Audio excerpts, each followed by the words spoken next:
Welcome back to Team Out of the Tank. This is Doug here, and today we're going to be grinding standard events. Since we're not going to be using a lot of rare cards, because we're going to be grinding it to get the cards that we need to build. I wouldn't say better decks, but more different variations of Boros. You got Bank Urion, Temur Reclamation, Temur Control, Temur Jeskai, Luca, 4 color deck, 5 color decks. But this deck is mainly supposed to help you grind standard event, buy packs, get cards, get gold, so you can keep producing more wild cards, so you can build the lands that you need, so you can hit the 4 color lands without having to play tap lands. But if you have the rares, play them. If you don't, it's cool. The only rare that you have is Loris of the Dream Den, but once again, he is not a staple. So if you don't have him, you don't have to play him. If you do, it helps like once or twice. But you got 4 foxes, 4 football creators, 4 healers, 4 rescuers, 4 stingers, 4 startling developments, 4 go for blood, 3 memory leaks, 4 zenith flare, 4 frostveil, 3 boon wish givers, and you have 18 lands. So your highest is a 4 drop. Everything else you're gonna be casting for cycles, except for the fox or the rescuer. And as you can see, your rescuer is a 2 drop. So if you want to add extra burn, you go Stinger. If you want to go Ride, you go Valiant Rescuer. If you want to, like just say you're up against a mirror match, you can go Healer, just keep cycling, you gain life. So it kind of puts them behind on their Zenith Flare. But pretty much it's a staple deck. You just play first on Fox, cycle, make it big, attack, Zenith Flare for game, so on and so forth. But without further ado, let's get to some grinding.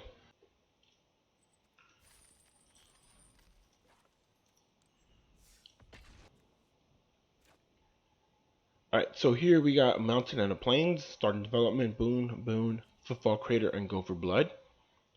Our opponent is playing a Luris, so he might be playing the mirror match or a Rakdos mono black, or mono white deck. So we're gonna try to go for more an aggressive hand, and this is perfect. We're gonna send back football creator. Not something we care to have. It didn't matter which one we have, as we can cycle all of them. They're not, heavy color costed cycling effects. So he goes, yeah, this is a cycle deck mirror match. So here we're gonna go Fox, but pretty much it didn't matter which one we send back. Although we want to keep the Dreadnought Healer because, like I said, no mirror match. It just helps us. So he's gonna cycle 1, cycle 2, make that a 3/3 attack, and we're not gonna block. So here we're gonna cycle, draw.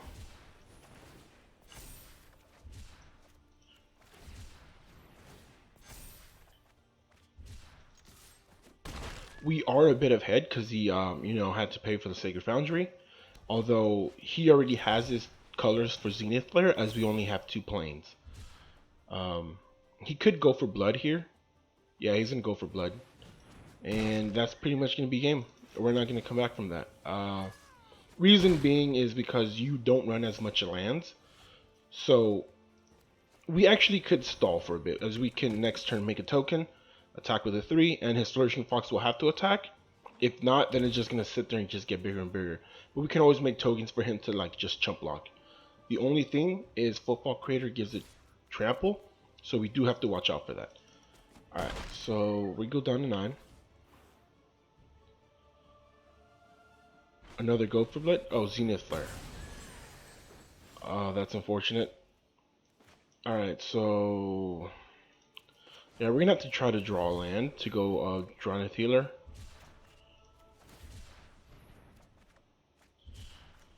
Alright, so we drew a land. We're just gonna, let's just cycle now. Alright, we're gonna take, 8 damage, go down to 1. Oh, he could have game. No, he doesn't. So we go down to 5. He's gonna go Luris, and then he's gonna probably get back his Flourishing Fox. Yeah. And like I said, as you can see, he drew his perfect lands, although he's probably mainboarding and actually using memory leak, but because of the swamp. But yeah, we unfortunately just he got the better hand. That's just how it goes.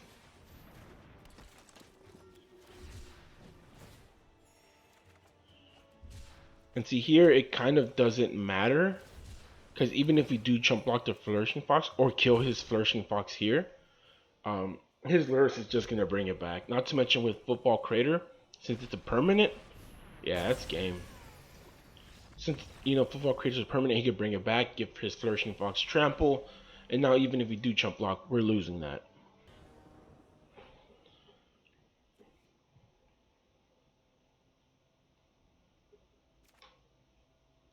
Alright, so here we have two planes, two Flourishing Foxes, Frostveil, Boon, and Football Crater. We're going to keep this as we can go Fox, and then next turn we can dump 2, make a 3/3, attack for 17. Our opponent has no companion, but it still could be a cycle deck. We have to watch out. Now, as we're playing this game, we're going to talk about the weaknesses to this deck. It is a little bit more aggressive than some mono reds for the fact that you can make a big beat stick. And then with Football Crater, you gain life. So, especially with Dreadnought Healer, you just keep cycling, gain life.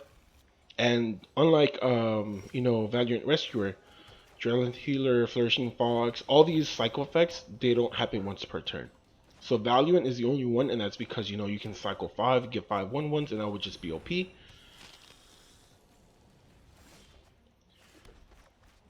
But, that's why I think it's a little bit more aggressive than the Mono Red, because you have, like, in a way, infinite healing. In a way, with Zenith Flare, you get a big chunk of that. You can be more aggressive with Flourishing Fox and Valiant Rescuer if they don't have board wipes. But the main issue with this deck is that if your opponent goes Narset, like turn 3 Narset, and has a way to chump block the Flourishing Fox, yeah, you're pretty much done. You can cycle, you just won't draw. Alright, so we're playing against a not Abzan, Orzhov Sack. Let's see here. Protection from monocolor, right? Multicolor. So yeah, this is fine. We can cycle this.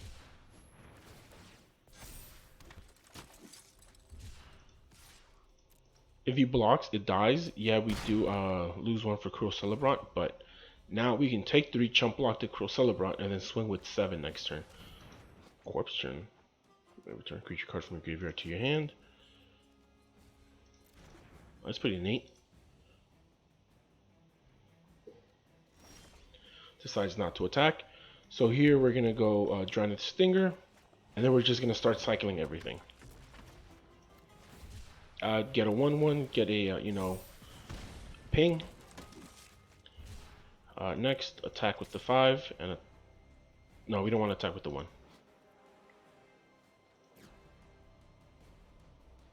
Yeah, these can add up as chump blockers. That's fine. He gains 1 and takes 1. But what's more important here is that we can ping him next turn for 1 and make another 1/1 and then go wide. As you can see, he only has these 2, and they won't die to our attacks, other 1/1s. So let's do this. And our opponent scoops.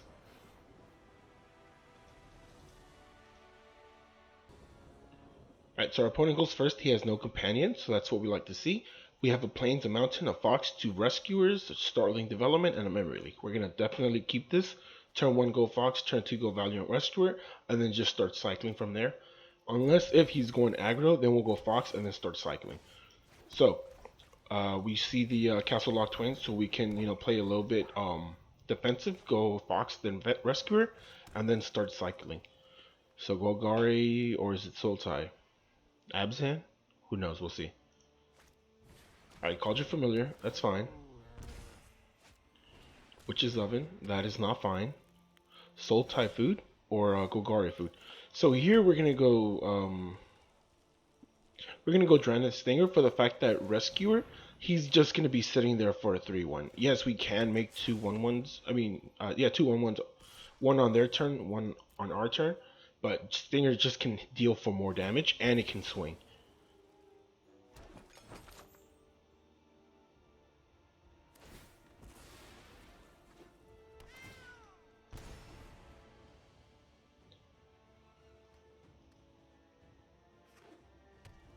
So this is a Jund. Jund creatures, Agonizing Remorse. The thing that I don't like about this is that it exiles. So that Rescuer isn't coming back. Not even with a Luris effect.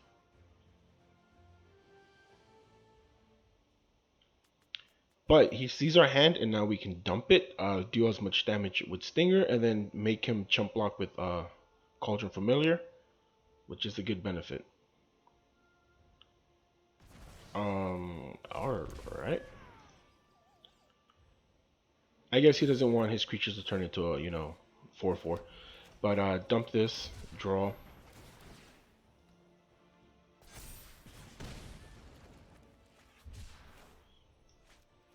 Dump this, draw. And then just swing with the team. And that is beautiful. As now, next turn we can cast it, attach it to a plains, because we're gonna have to pay the mountain, and then that plains that is there, we can give our Flourishing Fox trample. So if he does that, he just takes the full damage. And that's the amazing thing about Footfall Crater. We don't much care about the haste. Our opponent has 4 lands, plays a forest this turn, goes Agonizing Remorse. Hopefully he doesn't take the Footfall Crater, because that will really hurt him. I think he took it. He realized it. That does suck. Alright, so here we can go cycle this, cycle what he knows we have in our hand, make him think this is a, Zenith Flare or something.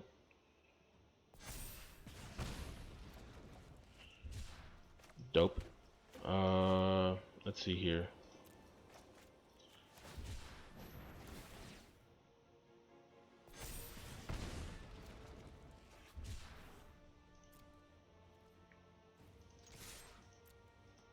Alright, so he's gonna chump block the Flourishing Fox, and that's fine. He's gonna go down to 13.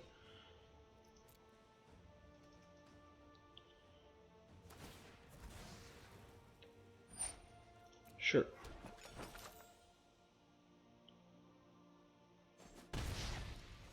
End turn. So we're not gonna cycle, because if we do, we might have a chance of drawing another Football Crater. And if he has an Agonizing Remorse, we want to hold off on that. We don't want to, like, if he has Agonizing Remorse, him just take our Football Crater, and we're stuck with him chump blocking our big creature of 5/5. Our opponent goes Mayhem Devon, that's fine.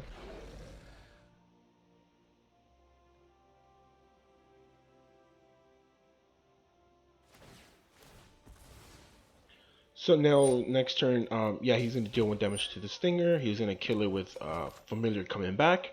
But we can go for blood, kill his Mayhem Devil. So he won't be able to keep doing this.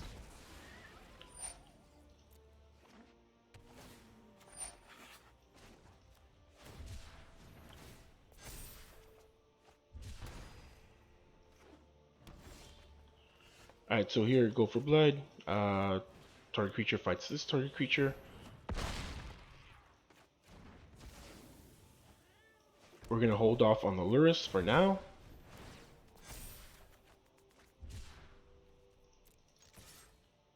Once again, we don't want to cycle everything, because if we do have a Zenith Flare, he can Agonize and Remorse it. He's going to have another creature for Witch's Oven to, take into effect. So for now, we're good. He has no mana for Castle Lock Twain. Oh, he just has another Cauldron Familiar. That's fine. So he doesn't have another Source of Swamp. Oh, that's just disgusting. So here, we're just gonna try to get the Zenith Flare. That is our big end play.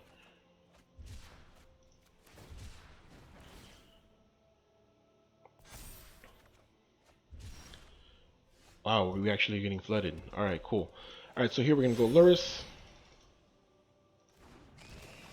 Luris is gonna get back Rescuer, and then just start going wide.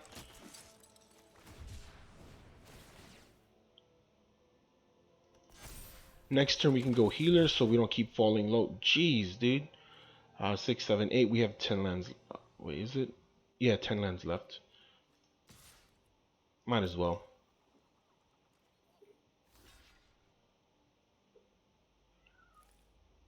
Wow, either he had that in hand and knew about it, or he top decked it. And if he did top deck it, that was a really good top deck. My goodness. Yeah. So we have 10 cards in grave. But next turn we can go healer and start cycling, gain some life so we don't fall close to dying to this.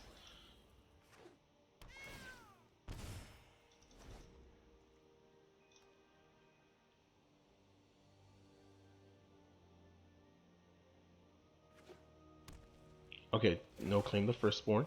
Alright, so perfect. We got a healer. Cycle.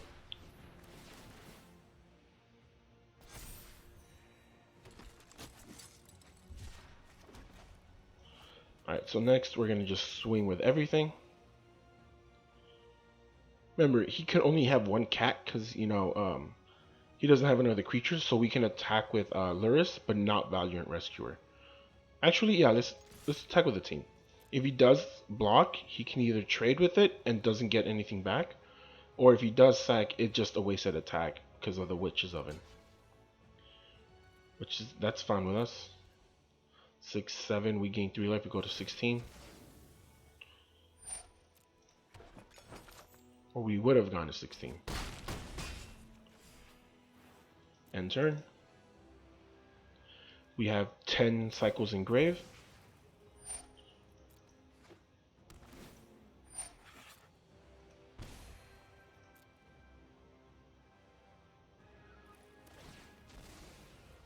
Yeah. So at this point, we're gonna win the later game because we're gonna keep making 1/1s, unless if he has a board wipe. I don't think so, but you know we could win the late game because of the 1/1s. The Dreadnought Healer will keep us in position of not like getting chunked on by Flourishing Fox, and the 1/1s, you know, he doesn't have trample, which is good. He only has good game. What do you got? Oh, he scoops.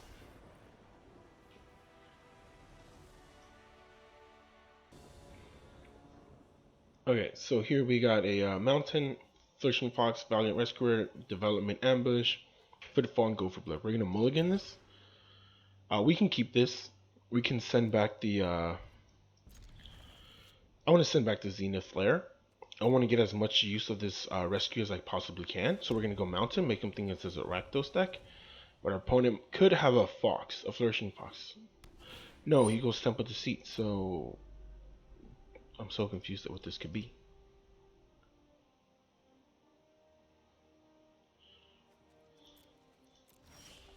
Alright, so here we're gonna go Valiant Rescuer, and then next turn start cycling for 1/1s.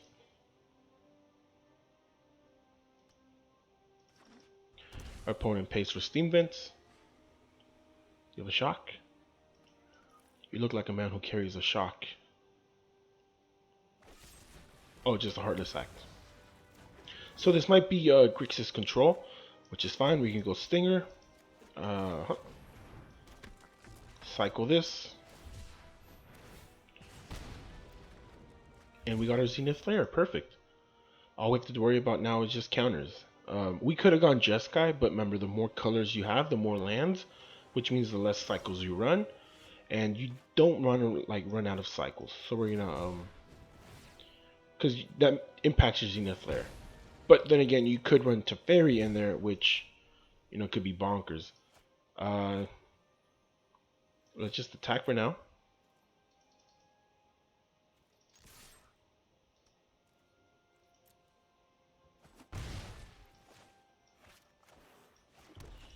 Let's go Luris.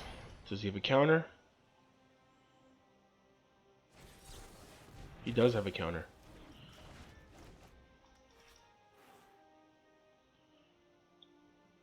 So he goes Fabled Passage, cracks it.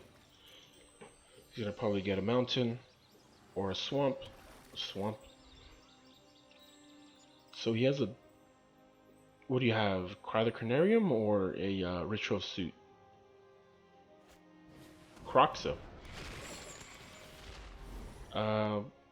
We can get rid of this actually. Oh, is this what's his name's deck? The Asian Avenger? I feel like that's his deck.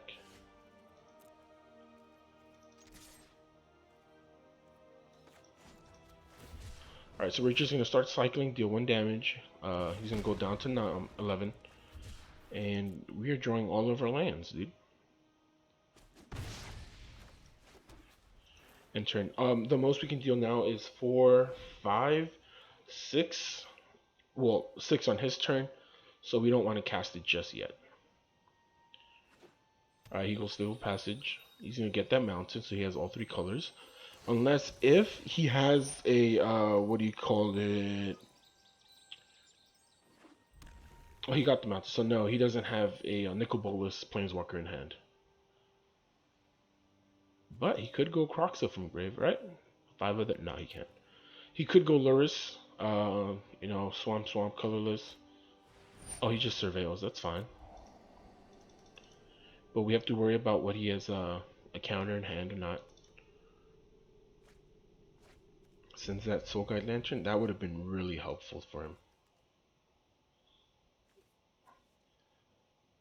Exile each opponent's graveyard. Alright, so here we're going to cycle the Fox. Deal 1 damage, bring him down to 10. Cycle.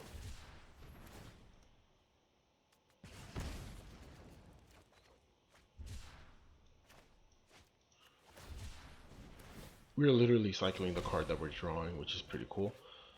Once again, the last one. Hopefully bring him down to 7. Alright, so here next. All attack, bring him down to 5. Play this planes, and turn. So the reason we didn't just go Zenith Flare is because he could have a counter. So here he's not going to have a counter, and that's game. Remember, he had 2 blue up and a colorless, so that could be a negate. A negate as in scatter, not as in scatter. 3 drop that we just played. Neutralize. Not the ideal hand we want, so we're going to mulligan. We're going to keep this. This is a lot better. We can send back a Fox or a Footfall Crater, but I'd rather keep the Footfall Crater because this lets me go Fox. And then the other one is still in the deck that I'm not going to cast because or else I'm going to try to get greedy. But our opponent has no companion, goes Mountain. So here we're going to go Mountain. Cycle for Tutu.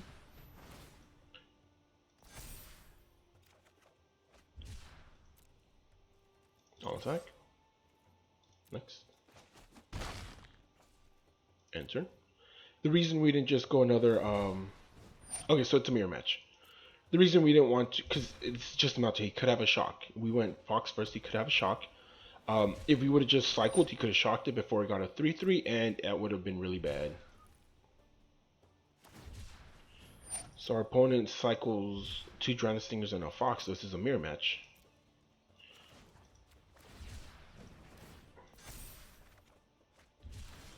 Alright, so here we can go wide. We're going to try to go hyper aggressive on them.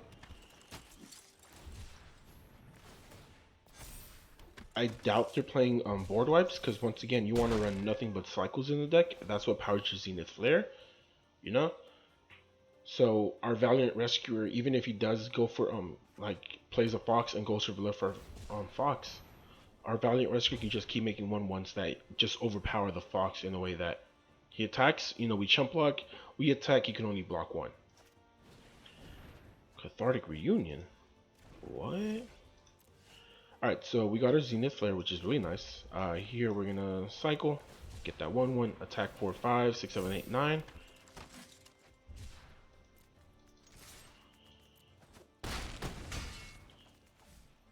And turn, and then next turn, if he doesn't have anything, we can Zenith Flare for game.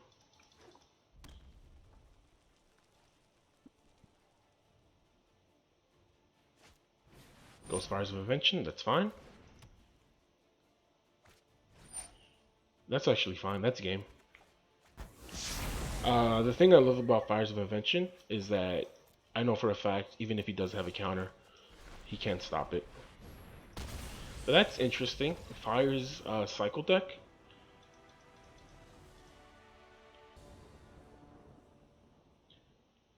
Okay, so our opponent has a Urion. We got a Plains, Frostveil, Memory Leak, ×2, Football Crater, Go for Blood, Zenith Lair, Obviously, we're going to send this back. We do not like this hand, and we do not want this hand. If we get a Fox next Mole, that'll be perfect, because Yorion decks kind of have trouble dealing with it. Although they have started now main decking Vanishing Light, Glass Casket, and I think that's about it. Alright, so we got a Fox, and this is perfect. It don't matter which one we send back. They'll just send back Boon, because it's the highest converted mana cost. So they go Temple, tapped, pass turn.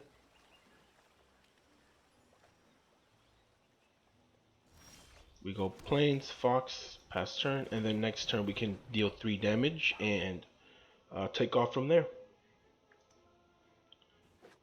He goes Swiftwater Cliffs, he gains 1 life, that's cool.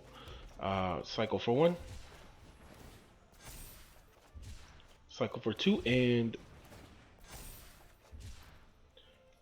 my goodness, we drew 2 lands off of that. That's good, kind of. That gives us enough Flare mana, but not good because we're drawing lands and we can only play 1 per turn. So, in a way, it's defeating the purpose of cycling.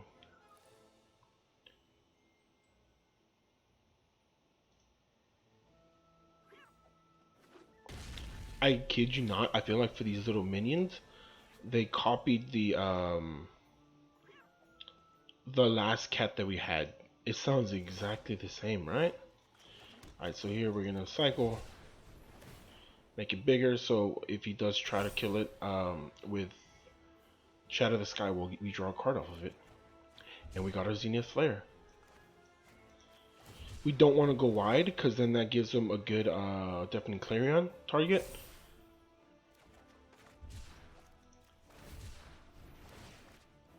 So he's going to go down to 12, because this is a 6/6 here.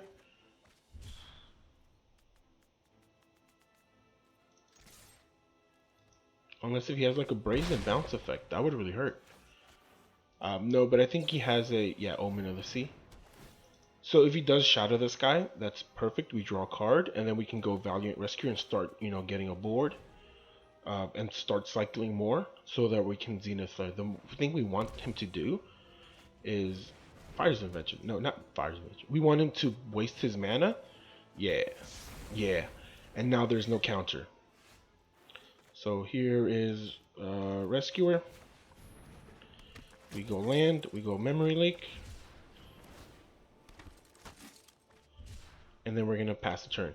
So we have 7. All we need to do is just get up to 10. This is not a 3-drop, so even if he does go, what's her name, Elspeth Conquers Death, it ain't gonna do much. He could make a token and then go Luca, so that could be a threat. He just goes to Fairy, that's fine.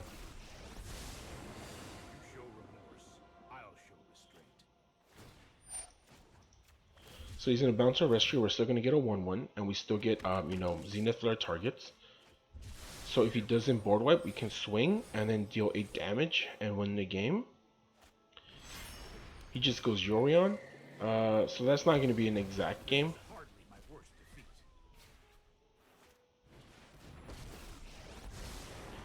Oh, that's still fine. Yeah, that's a fine. We don't need to draw to get the cycle effect. Not the draw effect, but you know the pitch effect. So here's how it's going to go down. So we're going to next all attack you. You're going to block 1. You're going to go down to 9. We're going to manually tap this to get it right. Cycle for 1. Remember, you still pitch. We don't draw. That's fine. That's game. Thanks to fires, we know it's not going to be a counter.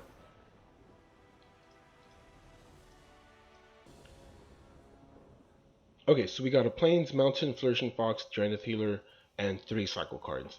We're going to keep this. Our opponent has a Yorion, so hopefully, you know, it's a deck that we just beat, and hopefully it goes the same way. But, because, you know, you can always draw all your cycles and just use flares, but still be on 2 lands.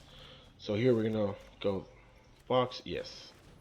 I don't mind drawing the land now. I just, you know, once I hit 4, that's where I like to stop it, because Zenith Flare, 4-drop, that's it. Our opponent went Swiftwater Cliffs and is about to Fabled Passage. So, tapped mana. Dope. Cycle, go for blood. Not that we're going to fight anything. Send that memory leak. Swing for 3, put him down at 18. We got 4 mana. That's perfect.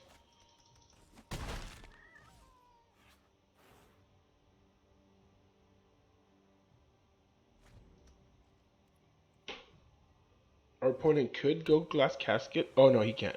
He has no. He forgot a Fabled Passage. That's a big oof. Maximum oof.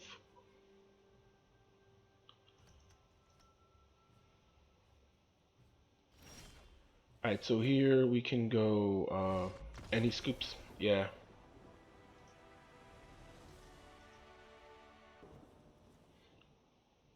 Okay, so we're going second. We got a Plains Valiant Rescuer starting development, Football Crater, Drana Stringer, Drana Stinger.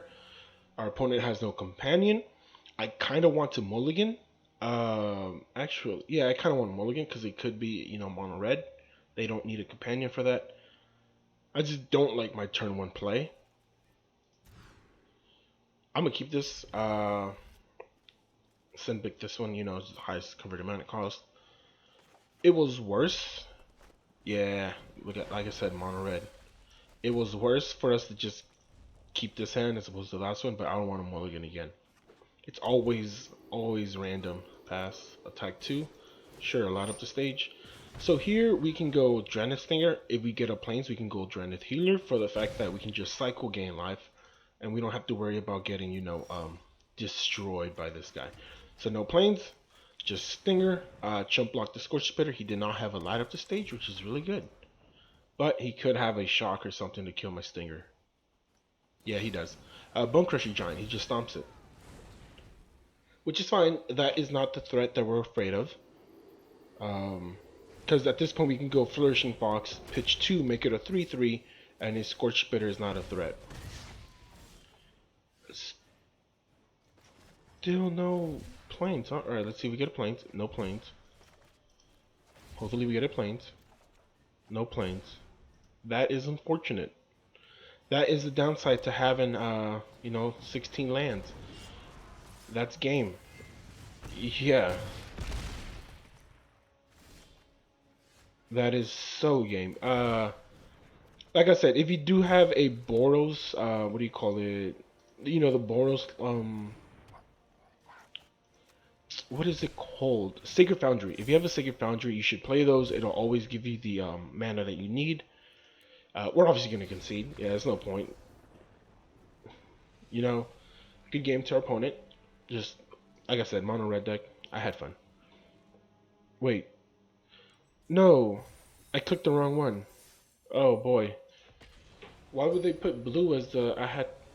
I'm so confused by that, dude. We're going to mulligan this. We have no turn 1 play. We have a turn 2 play here. 2 mountains, unfortunately. But this is the price we pay for, being on a budget. Well, after this, you can have mana packs to buy Sacred Foundry, hopefully. And that is beautiful. So Stinger, not as oppressive as Flourishing Fox, but hey, we'll take it over nothing. So here we go, deal 1. Deal 1. Deal 1. So in a way, it did a little bit more damage than Fox would do, but overall, next turn Fox would have been a lot bigger. Our opponent hit his third mana. Third mana land. He goes Deafening Clarion, and that's fine. That's just what we predicted. See, we have extras.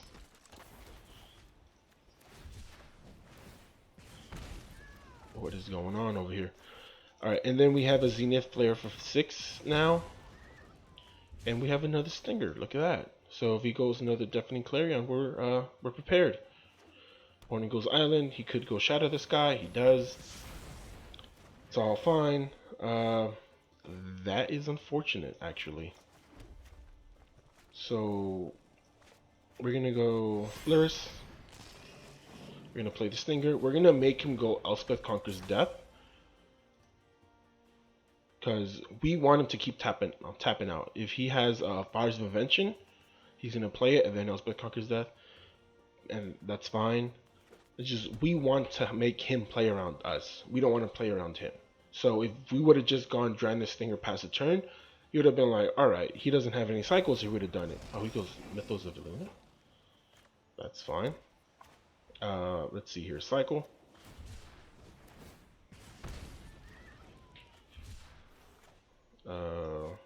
Cycle.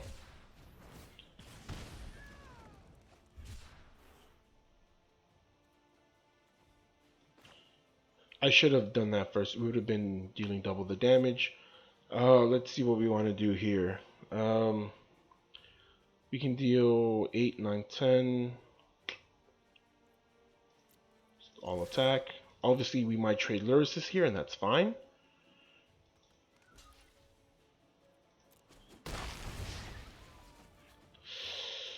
I'm a little bit short. Sure. He will have to deal with a Dragon Stinger here. As long as he doesn't leave up mana for a counter, we should be fine.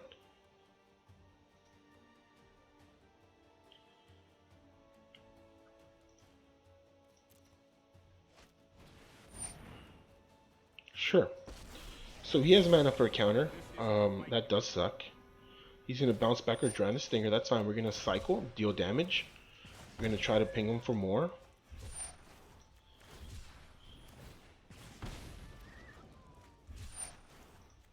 Yeah, we're just going to like ping him and ping him and ping him. We're going to make him get desperate. 3, 4, 5, 6.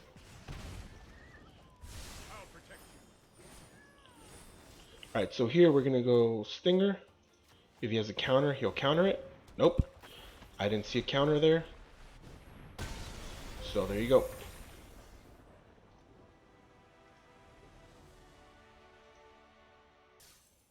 Alright. And look at that. We got 1,000 gold, a rare card, Tail's End. I think we already have 3. Cavalier of Night, and of Nessian Wanderer. So, back to the deck. Yes, you don't get as mana consistent bases as you would with Sacred Foundries. You wouldn't want to play tap lands because you want to use the most of your mana as possible. So if you're like, let's just say turn 2, I have a land on play and then I draw a tap land. Well, I practically drew a land that doesn't do anything for me. But if it was a regular basic land, I can still cycle it because most of your cycles require a colorless mana. So, for example, you want to go plains. You can splash all kinds of colors. Obviously, you shouldn't. But for Boros, Guildgate, Temple of Triumph, you don't want to use those because you want to use the most of your mana, only this one. But yeah, that's the deck for you. Thank you for watching. If you enjoyed the video, click the like button below. Don't forget to subscribe. And you guys have a wonderful day.